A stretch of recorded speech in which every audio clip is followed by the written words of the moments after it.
Good morning. I'm Mark Halperin along with Sean Spicer and Dan Turrentine, and this is the morning meeting. Thank you for joining. What a day yesterday was, and the day ahead looks pretty exciting too.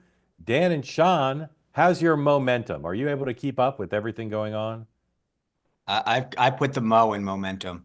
That's right. Yeah. Joe Mentum, as somebody Yeah. once said. Yep. Yeah.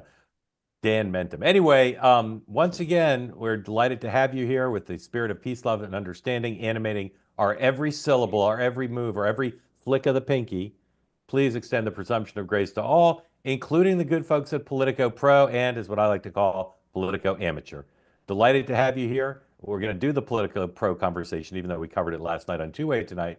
And Sean is going to be beaten about the head and shoulders, metaphorically, because he's on the full demagogue train on this issue, and I don't like it one bit. And I find myself in the unusual position of defending the good folks who sell ads and subscriptions of Politico Pro. We shall see. But we have more important things to talk about than that, which is the day ahead and then a number of issues. And it appears it is Elon Musk's world, and we're just renting space here. Thank you for joining. As always, if you'd like to be in the conversation and you're on the Two-Way platform, please raise your electronic hand. As always, we encourage first time, long time, or first time, not long time, to raise your hand to be part of the conversation. If you're watching, perchance, on X or YouTube, do not put smack in the chat. I don't think I need to say more about that. All right. The president has already spoken at one of two prayer breakfasts he's attending this morning. When I think Donald Trump, I think prayer breakfast doubleheader. And the second of those prayer breakfasts is occurring at about 9:15 this morning at the Capitol, at the Washington Hilton, not to be confused with the Capitol Hilton. There's two Hiltons in Washington. I can't tell you how madcap the confusion often is. One is often termed the Reagan Hilton, which is where the White House Not the correspondents. Hinckley Hilton. There you go. Sometimes the Reagan Hilton. That's Sometimes the DC term. that's the one where the White House Correspondents' Dinner is. The Capitol Hilton is the one near nearer to the White House. This is the Washington Hilton. Again, we may bring that to you live if he comes in on time. Later in the day, the president has a key meeting, 11 a.m. Eastern time, with Republican members of Congress to discuss the very thorny issue of the budget resolution. We'll be talking about that in a moment. And then at 2:30, it just says the president signs executive orders. That could be a 90-minute press conference. So stay tuned. And it'll be interesting to see what he signs and what he says, etc. Midnight tonight is the deadline for federal workers who want to accept the buyout. Lots of confusion about whether if you take the buyout, they can pull it back, which it seems like they say they can. So the numbers are By the not way, as we're up to robust so 40,000 now, which we Yeah, have but been it's- doing with 20, 40. I wonder, I bet you, which is 2% of the federal workforce. I wonder if we Yeah. hit 3% today. Yes, I mean, we'll see if they get, but 3% short of what they wanted. And again, there's some confusion about how easy it will be for them to pull it back. So we'll see about that. Give me 1 minute because there's incoming information here. President said at the National Prayer Breakfast he'll get together with leaders in Congress to pass a standalone bill to upgrade the air traffic control system, which is exactly what you'd expect someone to talk about at a prayer breakfast. Let's play a clip from the first prayer breakfast he attended this morning on Capitol Hill. 105, please. God bless everybody. We want to come together, and the happiest, the person, the element, the everything that's going to be happy. People of religion are going to be happy again. And I really believe you can't be happy without religion, without that belief. I really believe it. I just don't see how you can be. So let's bring religion back. Let's bring God back into our lives. Thank you all very much. Thank you very much. Great honor. Thank you. Atheists are going to have to explain themselves at some point. All right, J.D. Vance, once again, I'm having difficulty tracking his schedule. I'm sure he's up to something, but I have no idea what it is. Pam Bondi, 9 p.m. tonight is on Eastern, is on Fox and Friends. I mean, not Fox and Friends, Fox News Channel with a fella named Sean Hannity. Probably, once again, Sean getting the first interview with every cabinet secretary, practically.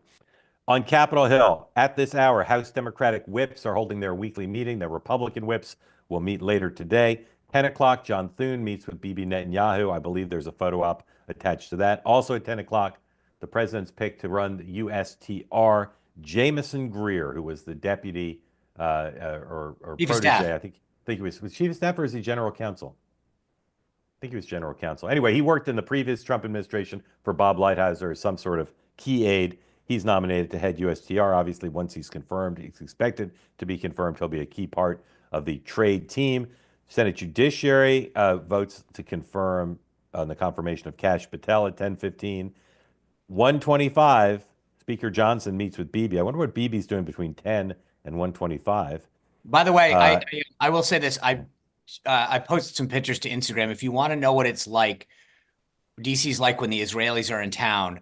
Just the security rivals the inauguration, at least around the Willard. Yeah. Which in itself, but I mean, it is like full on. I was watching people try to, who are guests at the Willard, try to walk in, and each one got an individual Secret Service officer, not agent, to escort them to the, it's unreal. I would actually say, Sean, too, there is almost more show of force for the Israeli prime minister than there is the U.S. president, in that they tend to have their guns hanging out of cars, like out of the Suburbans. You can actually see them parked. I wonder where that comes from, because I've noticed the same thing. When Bibi came to Washington last year to both speak to a joint session of Congress and go to speak at Joe Lieberman's memorial service, the security around the synagogue was incredible. And as you said, Dan, the guns are out as opposed to like discreetly, over the shoulder.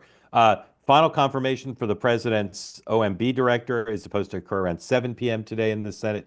Marco Rubio, going back at 1:30, is holding a press conference with the president of the Dominican Republic. All right. Also staying at the Willard, by the way. Who is? The DR president. He is? It's quite a sight. I happened to swing by there yesterday. Is that press conference in Washington? No, no. They're in. There was another head of state at the Willard last night. I can send you the flag. They're in. Rubio's still on his Latin American trip. That's in the Dominican Republic. There was another president staying there last night that I don't know who it was. So Bibi is apparently going to arrive on Capitol Hill soon, according to what I'm looking at the corner of my eye. So I don't know. We'll look for that. And the president's supposed to speak at prayer breakfast number 2 soon. If that happens while we're here, we will take at least a little bit of that live. But guys, let's start with reconciliation. I know it's less interesting to some people than trashing Politico, but it's a huge deal. And we saw yesterday, last 2 days really, Lindsey Graham, you can go ahead and put up the headline. Lindsey Graham is now basically saying, with permission from John Thune and some officials in the executive branch, we're not waiting for the House to fight about one bill or two. We're going to put forward a separate bill that deals not with the taxes, but deals with border and defense. If you look at the recent history of Washington, the way a lot of stuff gets done is the House, and this is true with either party in the majority, the House dickers and bickers, and then the Senate jams them by passing a bill and sending it to the House and saying, take it or leave it, because if you change it, we have to either ping pong back and forth or go to a conference committee, which never happens anymore. In any event, the president continues to not be clear where he's going. As we've said before, tomorrow night, on the eve of a big Republican Senate fundraiser in Florida, they're having dinner with the president at Mar-a-Lago. So this drama of making some tactical and strategic decisions about how to proceed is going to play out at the White House at 11, but then in the days to come. Dan, how will Republicans solve this? Donald Trump has got to, get off the pot. He has got to, ultimately he is going to have to weigh in and endorse something, because for people who don't understand, when you do reconciliation, the speaker or the committee chairs get instructions to cut or raise revenue a certain amount. And the reason that Graham wants to do energy and immigration, and I think some defense spending, is it's apple pie within the Republican Party. It's not going to be a huge amount of money spent. Therefore, they can try to find cuts that will, offset it to make those who care about debt and deficit happy. The problem is when you go to do a tax bill, then a second reconciliation bill, it is going to be a huge deficit spend, or they have to find $1 trillion of cuts that will go into very politically sensitive areas, because the Freedom Caucus will not vote for anything that doesn't have significant cuts. And what that means then is, if you want to get the votes, you got to go to Democrats, or Donald Trump has to crack heads. And so I think in the short term, Lindsey Graham will do probably what he's going to do. The House is going to keep saying this is a disaster.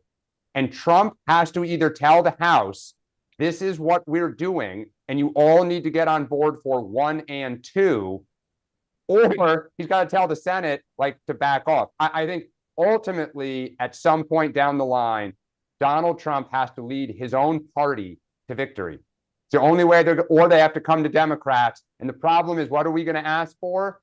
Undoing some of Musk's cuts or certain spending things. And then you're going to get even more Republicans who say, forget it, which means you need even more Democrats.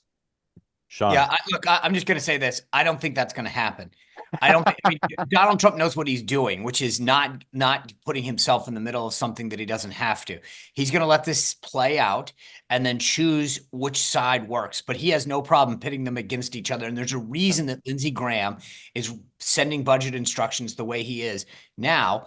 By the way, after 3 years of the budget committee, I finally realized that I can now have a use for all of that information that I never thought I'd do anything with. But what are you doing with your trigonometry? You using that? I didn't take, no math, no science, but 3 years at the budget committee. So I said this yesterday, the Senate is going to jam the House and they're going to sell President Trump, at Mar-a-Lago tomorrow and say, hey, we're ready to go. You're going to put points on the board. You're going to get big wins in these issues. You're going to have border security. And Trump's going to say, all right, keep going. He's not going to stop them. He's still not going to take a side, but he's not going to prevent them from moving forward. And the Senate is going to actually get the train moving down the track and dare the House not to go with it. And one thing that some Freedom Caucus members are saying is, we will vote down that Senate bill to force the Senate. So yeah, I mean, it's going to be, again, until they can't, right? Because what happens is the Senate knows that as soon as Trump starts seeing, oh my gosh, I get all this and I get it today, right? This isn't the layaway program. This is, I get to actually put it in the House today, install it, and worry about it later.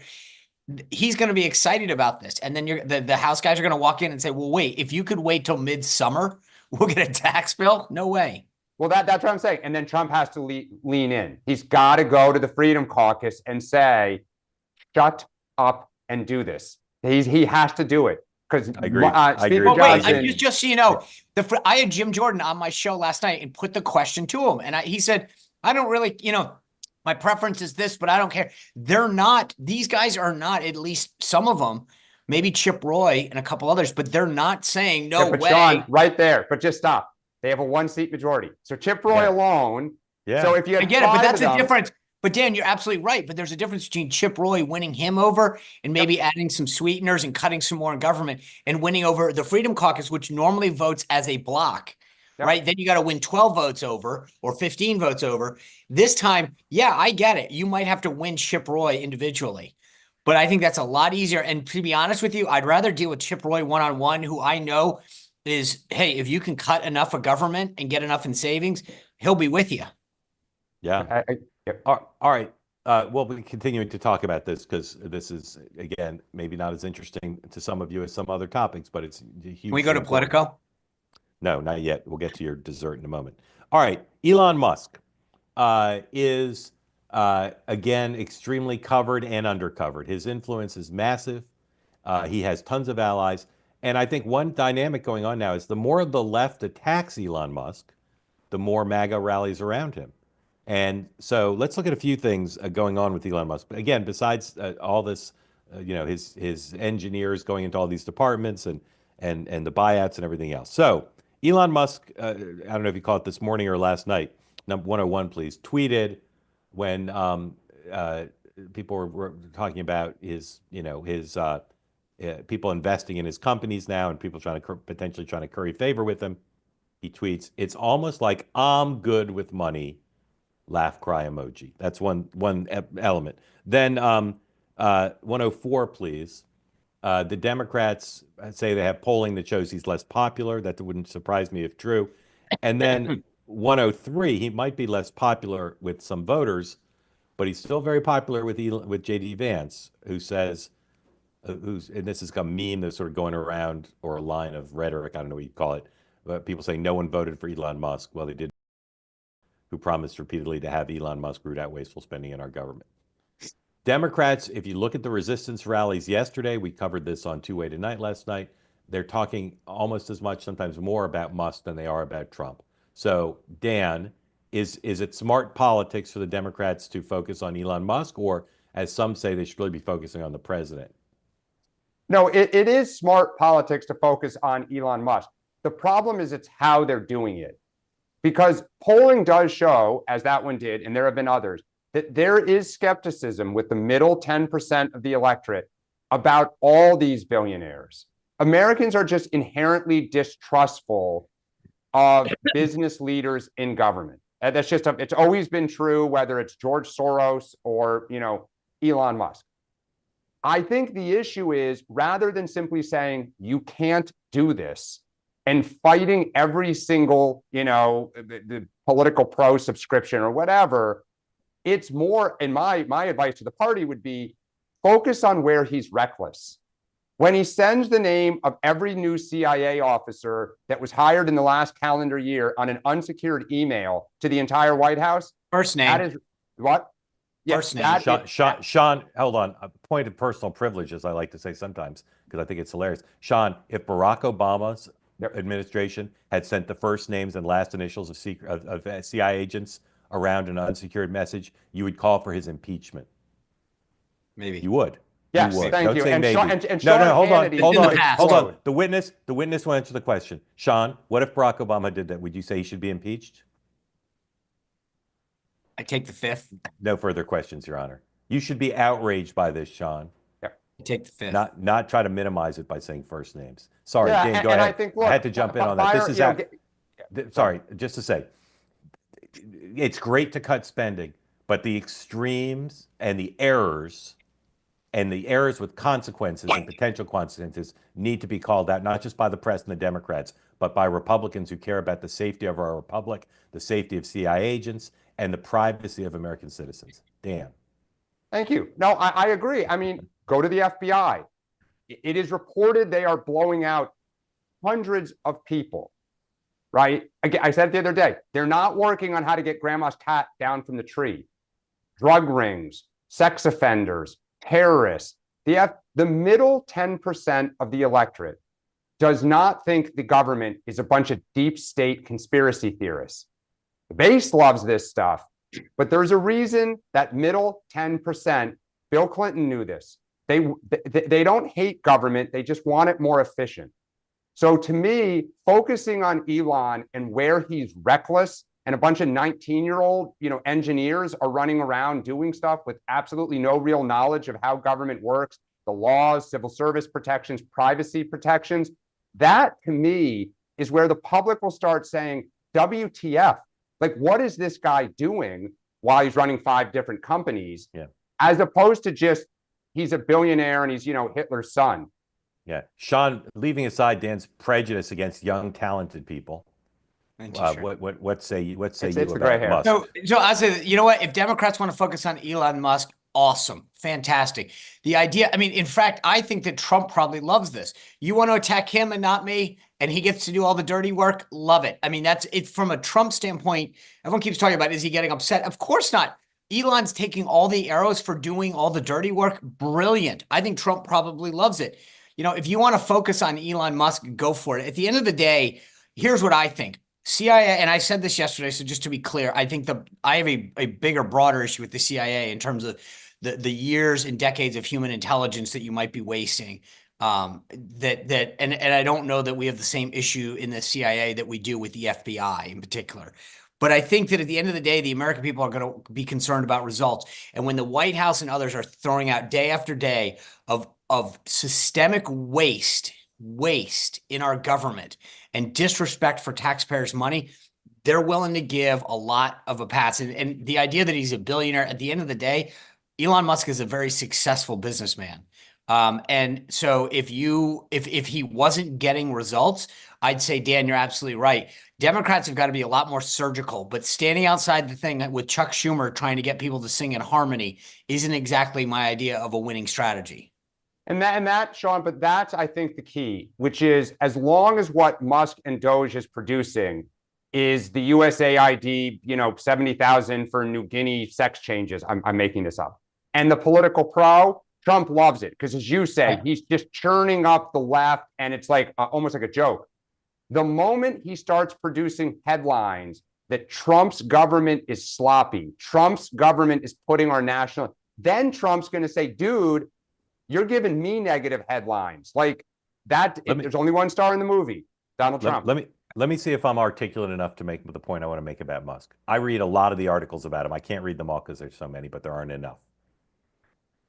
You cannot execute the mandate that President Trump has and many Americans want to change government, to reduce the headcount, to get rid of wasteful spending, to reduce the debt and deficit. You cannot do that without being an outsider who is fearless about taking on the status quo in the deep state and the entrenched bureaucracy. Not going to happen otherwise.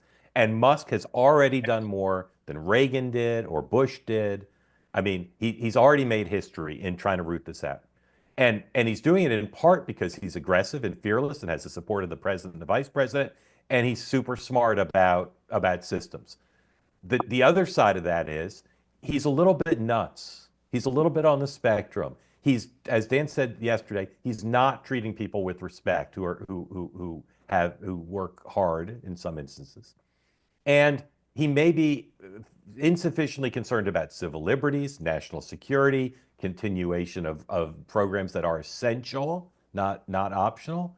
And I don't know which it is. I honestly don't know which it is. I hope that it's the first, but there's some indications there's at least some of the second. Either of you want to comment on that? You don't have to. I think it's spot on.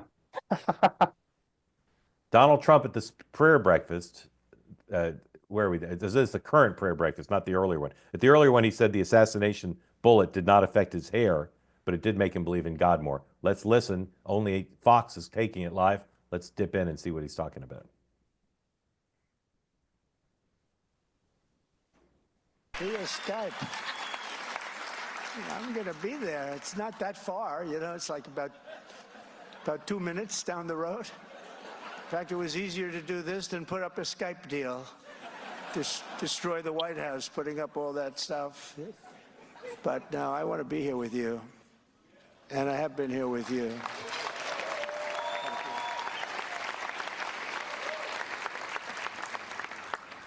And I do that despite the fact that they say I can't run again. That's the expression. Sir. Then somebody said, I don't think you can. Oh. No, I want to be with you regardless, and it's an honor, and it's something I've enjoyed. I've actually met some very nice Democrats here. That's true. I have. But this is a beautiful tradition that started with President Eisenhower in 1953, and I wouldn't miss it for the world. After 4 long years, really, they were very long, dark years, in my opinion. It's great to be back at the prayer breakfast, and I hope you all agree it's nice to once again have a president that shows up to the prayer breakfast. Did Biden not go? He was too busy going to church every single Sunday at Holy Trinity. And that agrees to be interviewed for the Super Bowl. I'm doing that too. They haven't done it in so long, they forgot about it. They said, oh, but they hadn't done it in years. But I said, yeah, this morning they wanted to know. And I said, yeah, why not? What the hell? You know the way I look at it? They ask you a question and you give them an answer. It's not that hard. But they didn't show up for years, so they were almost shocked when I said, yeah, I'll do it. Why not? But I want to thank our great newly confirmed Secretary of the Interior, Doug Burgum, who's fantastic, by the way. All right, we'll monitor this. Let's hit a couple more topics, bring people in, and we'll go back to it if he starts saying stuff that's irresistible. Again, if you want to be in the conversation and you're here on the two-way platform, raise your hand. Sean, where are we 2 days out from the float of the president made on Gaza? Some of the press secretary's comments yesterday were interpreted as walking it back dramatically. I actually didn't read it that way. I think she was just kind of clarifying around the edges. The gist of it remains. But where are we now in terms of that driving conversation in the Middle East and in Washington? So it's interesting. couple things on that. One, it's his Truth Social that I actually would point to. Caroline's comments obviously caused some people to question exactly the point that you're bringing up. But then President Trump put out a Truth Social early today where he basically said, I'm not, Israel will own it, not us, which I think is actually the bigger separation from his comments. I was at an Israeli dinner for the prayer breakfast last night, which is a mouthful considering everything's centered around breakfast, and yet none of the meals actually occur at breakfast. Both sides of the Knesset were represented, and it was amazing how obviously Israel, but they were like, that was a moment of complete coalition support. Everybody was talking about how awesome this was and how proud they were of the president. And so at least within that community, a lot of positive vibes. Again, I will go back to the point, and it came up last night too, which is either this was like one of the best quotes, either this is the most out of the box thinking we've ever heard, or it's the greatest trade tactic or the greatest negotiation tactic, as Al-Sisi and whoever, I'm trying to remember, you got Jordan and Egypt coming in. And so it was like, whatever it is, this is brilliant. And that's the point that I made, I think, yesterday, which was either way, this is a new way of looking at this dynamic. And we should, almost put a pin in today and say, okay, 10 days from now, where are we? Dan. Yeah, I have a little different take on this. I think it was absurd. And it is, yes, they backpedaled a little. Like, what did I say yesterday? Lindsey Graham said no troops. Josh Hawley said we shouldn't be spending money. What do they clarify? We're not going to spend any U.S. money. And they didn't commit to no U.S. troops, which I found interesting, but they certainly walked back that there is no intent. The people in the region are all poo-pooing this, both taking the Palestinians and the idea of taking Gaza. So I think the kind of most important thing is the White House response seems to be, well, if you don't like our plan, you come up with one. Here's the problem. We have zero leverage on those people to come up with a plan. I disagree. Okay, well, I would be very curious what leverage we think we have over that region that they have. We just gave it to them. We're going to take it over if you don't. Yeah. No, we're not, because we're not going to spend our money. We're not going to send our troops. Israel might, and Israel will look to us for help, and we will have to make a decision. When he tells Saudi Arabia, we're going to control it, or Israel's going to control it, what do you think the Saudis will choose? The reality is, the Saudis are getting aligned with Israel because they want to take on Iran together. The Saudis have a lot of leverage on us. Ask Joe Biden when oil prices start going up. Correct.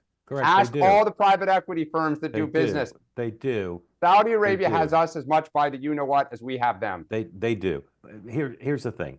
The things that they quote-unquote walked back, they walked back because they become flashpoints. They were threatening to divert the conversation from the big parts of the plan, which are get people away from there so the thing can be rebuilt, right? The notion of troops or who's going to pay for it, there's just no reason for him to pick those fights now. Those are distractions. And he hasn't closed the door on anything. Even if they close the door on troops or close the door on American tax money, it doesn't mean he can't open it again. We're talking about Donald Trump here. Yeah, so, I get it, but we're talking about the Middle East here, which is... There's going to be a plan, and maybe it won't be Trump's plan, but there's going to be a plan, and he's got a plan on the table now. Right. Yes, he does. It was rejected. He said, you guys do something. You're right. Ultimately, the rubble will be removed. Ultimately, somebody or some people or groups are going to build something, and we will likely be back to where we are for the last 2,000 years. Okay, probably more likely than not, but now there's something on the table. All right, last night on Two Way Tonight, Dan and I, Dan, a former Politico Pro subscriber, talked at great length about this story. And if you want a full 30-minute conversation about it, I'd refer you to YouTube or X. You can watch the whole thing. We're not going to relitigate the whole thing. This morning, however, there was some litigation going on. Donald Trump, 202 please, put on Truth Social something that Elon retweeted. This thing is outrageously false. Let's go through it. Looks like billions of dollars have been stolen at USAID and other agencies, much of it going to the fake news media as a, quote, payoff for creating good stories about the Democrats. The left-wing, quote, rag, known as, quote, Politico, seems to have received $8 million. Did the New York Times receive money? Who else did? This could be the biggest scandal of them all, perhaps the biggest in history. The Democrats can't hide from this one. Too big, too dirty. All right. I'm hoping someone smart will start to review Trump 1.0 subscriptions to media. They had many. Politico Pro is overpriced, probably, and government bureaucrats who pay for it, I hope, looked closely at whether they absolutely needed it. But the notion that this is a scandal about Politico or the Democrats is false. If there's a scandal here, it's that the government does not scrutinize subscriptions closely enough. All right? Sean, what would you like to say about this briefly without saying anything false? I'm so happy. Look, here's what I would say. There's two sides to this, as you mentioned. There's the government side, and Dan knows this as the chief of staff. When we were on the Hill, after a while, they started what they call enterprise accounts, right? So they'd be like, wow, 40 House members are getting National Journal, Hotline, et cetera. What I don't even know if that's still around.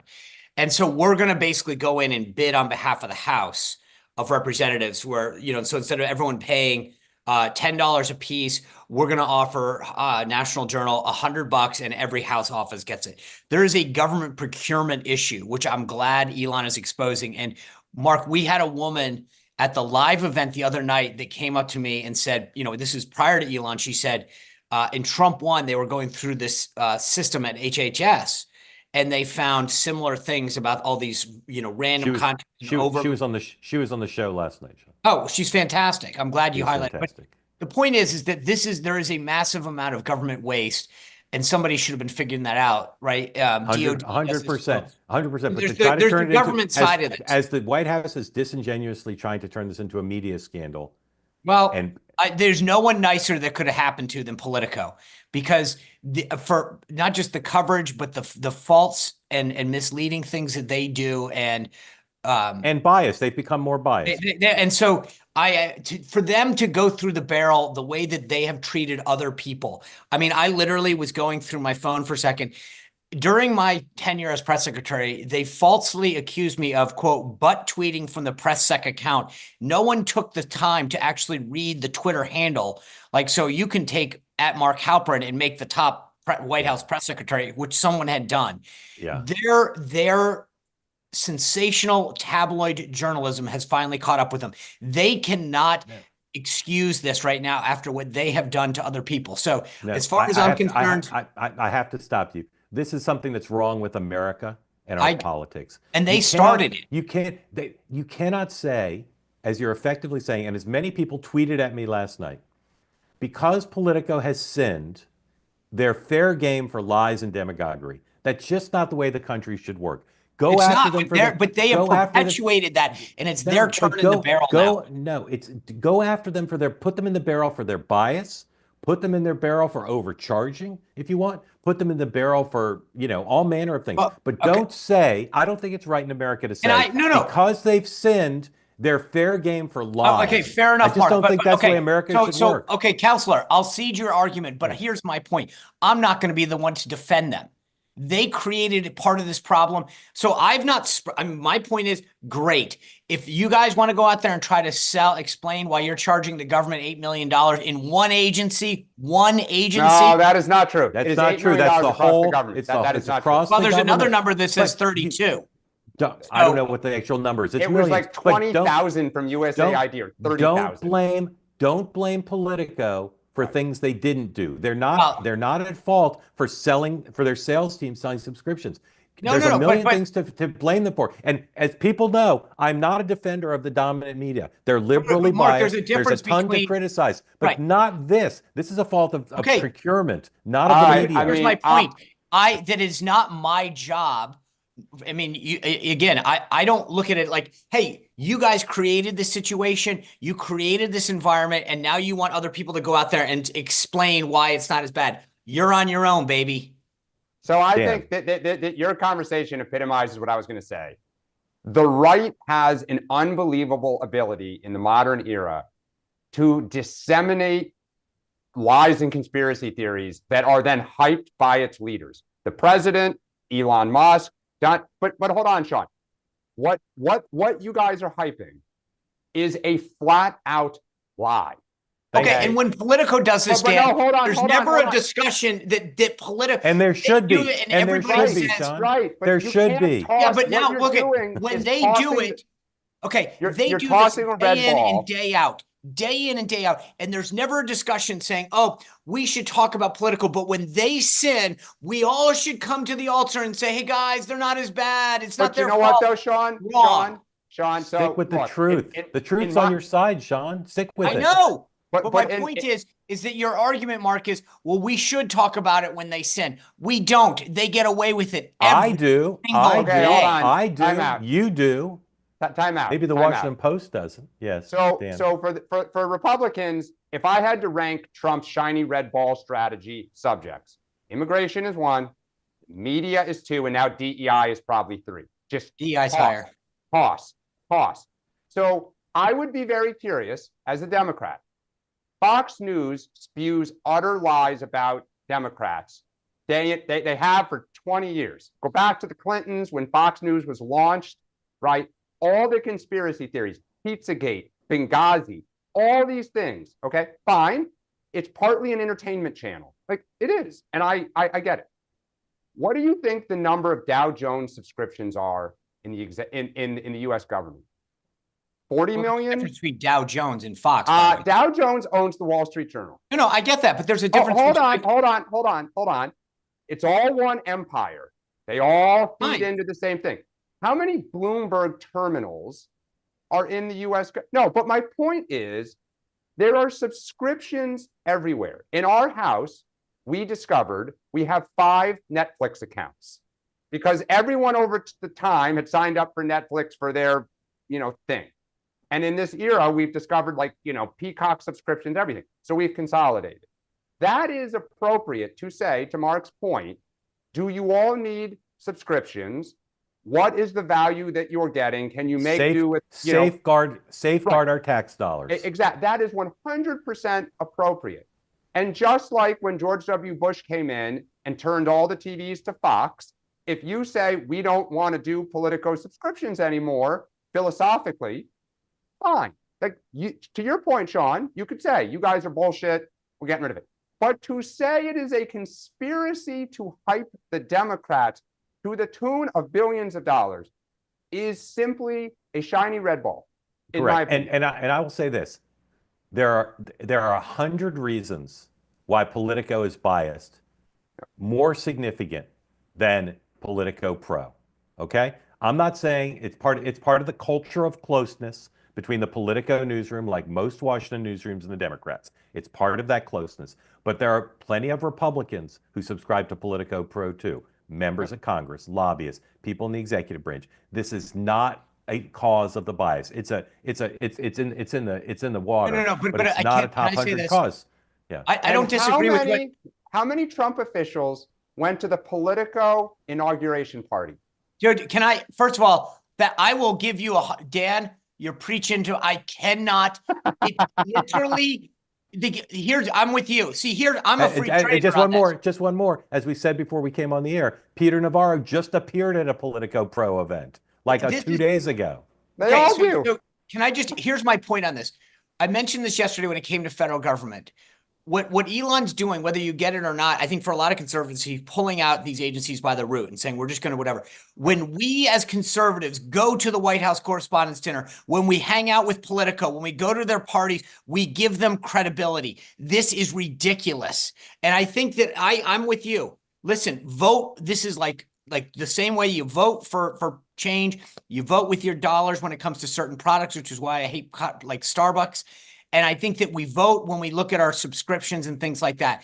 For Republicans to criticize the media and then to hang out at a Politico party or brunch or White House Correspondents' Dinner, your card goes away. All right, and I will we can just talk say, about this. Go ahead. It all flows from the top. Donald Trump loves to call Maggie Haberman and still wants the New York Times. And you've always said it, Sean. It drives you nuts. There's more we could say. As I said, if you didn't watch last night's 2-8 tonight and you want a full explanation of how this works and what the actual issues are and what they are not, please watch last night's episode. All right, we went longer than we might have, but whatever. VJ, welcome in. Thank you for joining. Tell folks who don't know where you are, what is on your mind, sir. Can you guys hear me? Yes. Yes. Awesome. Hi. First of all, Mark, you are the only reporter in America I trust, I think. So good on you. Thank you. Only Thank you very journalist. much. I appreciate that. It's very nice of you. I tuned in a little late, but I know you had talked to some doc on Twitter who said that his patients are freaking out. Yeah. I haven't. Okay, I practice. I'm Sean's neighbor. I practice in Loudoun County. What kind of doctor are you? Infectious diseases. Huh? So my patient, I don't think I've seen a single patient watching MSNBC in the last 3 weeks. They're all watching Fox News when I go into the hospital room. But I will say my colleagues are freaking out. I mean, I'm a conservative, but I have the pace at which the Donald is attacking things and running the news cycle. They don't even know where to start or where to finish. And they will go from 4 topics within 3 sentences. And the heads are exploding. So Would you say they're having mental health issues? Oh yeah. How would you clinically describe them? I'm an ID doctor, which is easily the most left-wing specialty, because we treat a lot of HIV patients, a lot of government services and all that kind of stuff. I'm private, so I don't do a lot of that. But they are just your full-blown MSNBC libs, and so they're freaking out. Yeah. Sean, question for the doctor? Just out of curiosity, when you would, and I know it's not statistically significant, but when you would walk through, see patients, maybe a year ago, what would it typically, would they be watching news channels? If so, which, or would it be like, entertainment channels? Anyone over all my patients are old, first of all. Most patients are old. So anyone over the age of, 70 is watching the news. And most of them are watching Fox News, to be honest. And then that's kind of... So when you made that comment, Doc, it's not a change, is it? Or is it, that's what I'm trying to get at. Is it a significant change in viewership that you've seen or no? I don't know if I'm paying more attention just lately but it also depends on the hospital. If you're at Loudoun, it's going to be a little more conservative. If you are at Fair Oak or Fairfax, it will be more on the MSNBC side. So it's interesting to see the demographics. I'm going to make sure I make notes where to go for air. Dan. Yeah, I don't have any questions. The only thing I would say is I think Trump is redefining what the expectation will be for future presidents their first couple weeks. I think the other point, though, that's noteworthy is the idea of the pace. Dan's brought this up before. You don't know where to focus right now. Yep. Trump has got you going. Yesterday, it was telling when Caroline opened the briefing after the president had signed that executive order about no men in women's sports. She led the briefing by saying it's the story that everyone's like. She tried to redefine the dialogue, and that was beautiful because everyone was talking about Gaza, and then she says, "No, this is the story you're supposed to be talking about." It was absolutely beautiful. Yeah, how she did it, and that's the point that I think the doctor's bringing up is the Dems don't know which one they're shooting at. She did a ton, every briefing, including yesterday. She does a ton of really sophisticated stuff that we should probably chalk talk at one point. She understands the audience, not just the audience of one. She understands how to work the room. She understands dog whistles to MAGA. She understands explicit catering to MAGA. She understands where the wedge issues are. She really understands how to use this podium. Doctor, what's the best thing the Affordable Care Act has done for America? There isn't anything good. Nothing. I don't have a solution, so I'm not someone you want to really. But you don't see any. How about the fact that more people are covered? Is that good? I think that's great. Yeah, but I feel like there would be a better way to do it. I don't even want to speak on policy. It's completely above my head. Yeah. But I will say that the ACA has made premiums for everyone go up. It has completely changed how hospitals bill, and it's basically just a giant corporate handout. It's removed all the power from the doctors and given it to a bunch of bureaucrats. If you see what hospital administrator, if you look at a graph of like number of hospital administrators and bureaucrats, it is exponential. And so it's all about how to squeeze every dollar out of the whatever, if they're squeezing it out of the state funds or the federal government grants or whatever it is. And so, it used to be, and I'm not saying this, this was better, but it used to be that if you, God forbid, are admitted, with pneumonia to the hospital, where you're going to come in, we're going to see you in the emergency department, that doctor will bill you. We're going to do an x-ray, we'll bill you for that. We'll do a CAT scan, bill you, give you some antibiotics, bill you, hospital room is X dollars a night. Okay, that's your bill, right? What the ACA did is it established what's called the DRG, the diagnostic related group. And so now what it is that if you're admitted for pneumonia, Medicare says, I'm going to give you $5,000 to the hospital. That's it. So you better do everything and treat the patient, get them better, and then kick them out of the hospital. And if you spend $3,000, you get to keep the $2K. Okay. Right. And so now it's, instead of, fee for service, it's kind of fee for, I don't know. And so a lot of hospitals just lost money. I mean, I trained in Brooklyn. The amount of Brooklyn hospitals that closed down, there's a ton. I can name 10. Yep. And so it killed the city hospital. Yep. I'm not a fan. I don't want socialist medicine either. Yep. But, Doctor, thank you. We're going to dip back in for President Trump because he's saying something we want to hear. But Doctor, thank you for coming. Thank you for your kind words. Please come back. Hospitals and in our public squares. And we will bring our country back together as one nation under God with liberty and justice for all. Throughout history, those who have sought control and domination over others have always tried to cut the people off from the connection to their creator. At the same time, every nation with big dreams and great ambition has recognized that there is no recourse more precious than the faith in the hearts of our people. It's the thing that makes our nation great. It makes other nations great. When you don't have it, you don't see great nations. Without God, we are isolated and alone, but with God, the scripture tells us all things are possible. Well, look at me. I'm standing before you today. I shouldn't be here. I shouldn't be here. A lot of people said, I shouldn't have been here. A beautiful day in Pennsylvania. It's a shot that should not have been missed. Well, it got me a little bit. It got me a little bit, but pretty amazing. My son, who's a great shooter, Don, both of them, Eric, they said it's like sinking a 1-foot putt from where that shooter was with that particular weapon. And it just happened to turn at the right instant. Okay. A fraction of a We'll come second. back if late he or gets early, if he it gets would onto have been something. over. We'll get more And, questions in, you but would have somebody we'll else keep monitoring speaking. that Hey, for you. can I make 2 points in those comments? One, I don't think we will ever fully appreciate or know the impact that particular assassination attempt had on President Trump. I've had a very casual conversation with him about it. He jokes about it, but it's, and I don't want to make light of this, but like there's a lot of my shipmates, like people have gone to war and come back, and some of the things that they see and how it impacts them.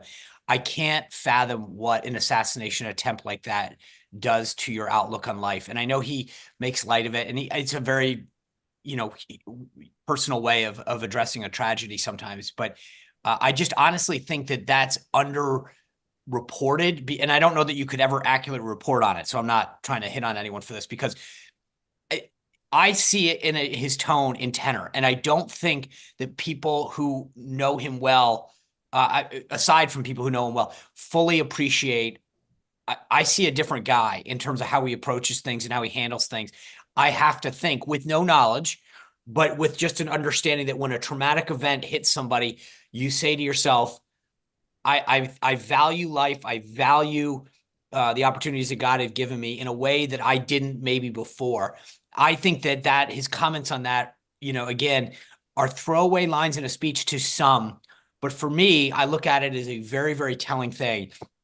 So I also think that it's funny, I've always thought that there's a very interesting difference between teleprompter Trump and free flowing Trump. And you can hear it in sort of a speech like that at the top, where I get a kick out of it. So that's my 2 takeaways from that. He thinks about his life in terms of cinematic moments. He likes big cinematic moments, and the presidency is filled with them. But the assassination and the aftermath of it is as big a cinematic moment as possible. And so I think his psychological and emotional connection to it is through the concept of just how extraordinary the moment was and just how lucky he was to not have been killed. Dan, Well, you and I want to say think anything it's about also that? for a guy who never shows weakness, who didn't want to have a proctology exam public. And I think that's what it was in his first term, because he just thought it sounded weak for people to hear about it. Like it's the closest he gets to talking in public about some kind of, not weakness, but like we're all at the mercy of God a little bit. Yeah. All right, Bill, welcome in. Thanks for coming. Tell folks who don't know where you are, what's on your mind, please.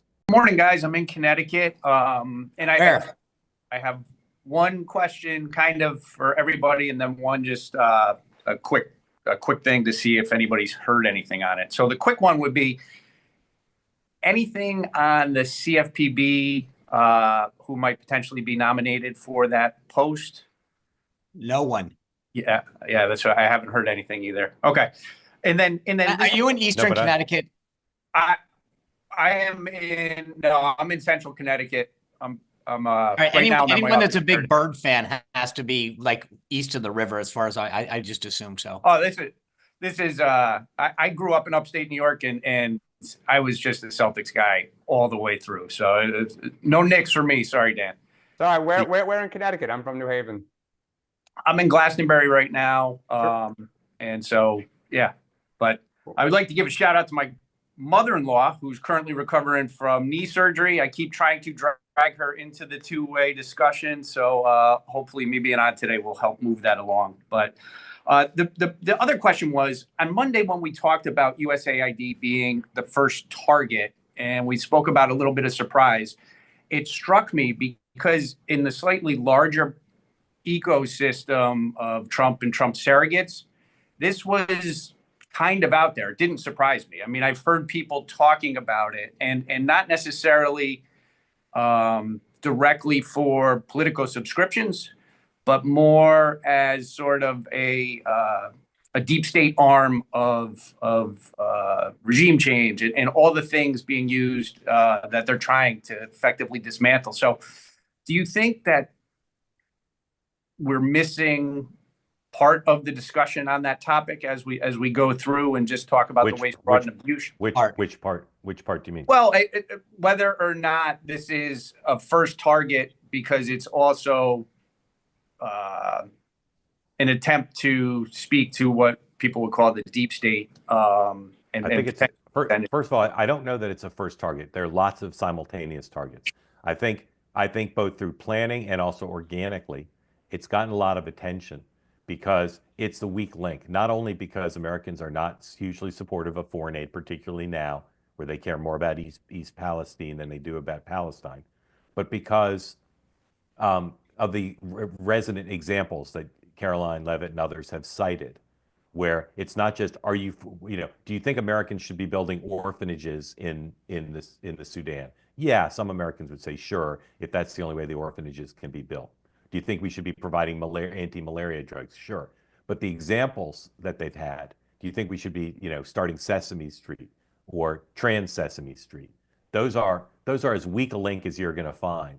And they don't want to have a conversation about the programs that are more popular. They want to have a conversation about the unpopular ones. So there's very low-hanging fruit. At the same time, I don't think we'll ever know, because they're remarkably leak-proof. I don't think we'll ever know how well planned out this stuff was. We know that some things, like the announcement of the freeze of all payments, was not well planned out, and they had to walk that back. But a lot of this is execution of plans that have been around for a long time. And because the Democrats are defenseless, because the press is so discombobulated, they're doing a ton of stuff we're not even hearing about, and they're choosing not to publicize. But this one they thought was worth publicizing. Sean, and then Dan. Yeah, so I think that the people who work with me hate this example because I use it every time. But in '94, when Newt was campaigning for speaker, he walked around with an ice bucket and he said, if I'm elected speaker, I'm going to get rid of this because we have for centuries or decades going back a century. We've delivered ice to every office. It was a patronage job. It was like $200,000. Every house office, some person would show up with an ice bucket like twice a day. Yeah, we've talked about in this, case Dan. I people mean, wanted And it was to- for cocktail hour. It's exactly what it's for. Yep. And they all had freezers. But the point that Newt wanted to get through brilliantly, by the way, was that if I don't respect your $200,000, why will I respect your 2 million, your 20 million, your 2 billion? And I think what I love about this approach right now that Mark, just enumerated what Caroline was doing is if I can get you outraged that the USAID is spending DEI, in comic books and stuff like that. I mean, there's no way comic books in Ireland don't exactly instill goodwill with us. It's not a cudgel against China that's mining your field. I mean, so it just gets people to say, you know what, you're right. Get rid of all of it. Cut it. Cut it all. Yep. Throw it all out. And from a tactic and strategy standpoint, it's brilliant. And I'm glad they're doing this because when you talk about in normal Washington terms, the conversation would have gone like this last year. We need to slow the rate of growth of non-mandatory and discretionary programs with respect to off-budget programs according to the CBO analysis in concurrence with whatever OMB has said. And that's just like, whoa. So the way that they're approaching the general public to get people on board on what they're doing so that when Elon goes a step further, as Dan talks about, they're like, yeah, but didn't he just expose all this other stuff? So they're already on board and they're willing to give you the benefit of the doubt that you're actually rooting out waste, so that's why I think what they're doing from a tactical standpoint is absolutely brilliant. Yeah. And the other piece of that, and then Dan will jump in, is they don't want to have a discussion of firing FBI agents or exposing the names of CIA agents. But they're willing to, not only do they have the extreme examples, but they also know that the left will scream about the things that USAID does around which there is consensus, at least some consensus, they're positive. Malaria, fighting diseases, right? They know that will trigger the left and people on Capitol Hill to say, this cannot stand. We cannot let them dismantle this agency. And that fight takes up bandwidth. I'll say this, the amount of media coverage of USAID as compared to the amount of efforts they're doing to dismantle other things, it is so out of whack. It is so out of whack, and that's the way they want it. Dan. Yeah, you guys both said it perfectly. I think a lot of what they're doing isn't deep state. It is just cutting because they don't agree with the program. And to Mark's point and Sean's point, they put out the shiny red object brilliantly. Totally concur with Sean. Democrats did not think this would happen, and they didn't think it would happen this fast. Most Democrats thought Elon Musk would write a white paper, that they would be off in the corner. They'd have no power. Explicitly, they said the deadline was June of 26. Right. And so there was just no preparation, because if I knew that the Battle of Waterloo is going to happen, and I'm the Democrats, to Mark's point, I get here are the 20 good things they did, all the lives they saved, all the ways we as Americans and the world benefit. Great point. They've done none of that. Right. So there's nothing ready to go in the hopper. And that's where the left is freaking out. How are you this unprepared? Where is the smart fight? Not the stupid avocado and beer, smart fight. Right. And so I think the party is unprepared.